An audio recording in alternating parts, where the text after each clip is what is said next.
فَإِنْ آمَنُوا بِمِثْلِ مَا آمَنْتُمْ بِهِ فَقَدِ اهْتَدَوْا، کہ بس اسی شخص کا ایمان جو ہے وہ قابل قبول ہے، وہی شخص ہدایت پر ہے جو صحابہ کرام کی طرح ایمان لائے گا۔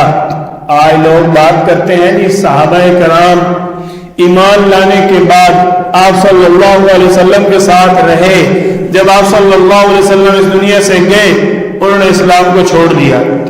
اس کی ایک چھوٹی سی مثال دیتا ہوں، اپنی بات کو آگے لے کر چلتے ہیں۔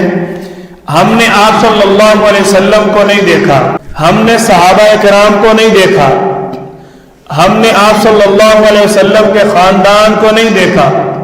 ہمیں کوئی آج کہے اسلام کو چھوڑ دو، ہم اپنی جان تو دے سکتے ہیں، اسلام کو چھوڑ نہیں سکتے۔ جنہوں نے آپ صلی اللہ علیہ وسلم کو دیکھا، آپ صلی اللہ علیہ وسلم کی تربیت حاصل کی، آپ صلی اللہ علیہ وسلم نے جن پر محنت کی، گویا کہ دشمن جو ہے، باطل جو ہے، کافر جو ہے، وہ میرے اور آپ کے پیارے پیغمبر کی تربیت پر اٹیک کر رہا ہے۔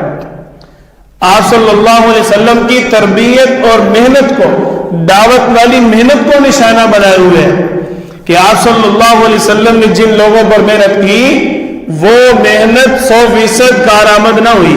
یہی مقصد ہے نا ان کا، جو کہتے ہیں کہ آپ صلی اللہ علیہ وسلم کی محنت کے نتیجے میں آپ کو جو صحابہ کرام ملے وہ آپ کے بعد اسلام کو چھوڑے۔ یہ کیسے ہو سکتا ہے؟ ہم 1400 سال بعد چھوڑنے کے لیے تیار نہیں ہیں۔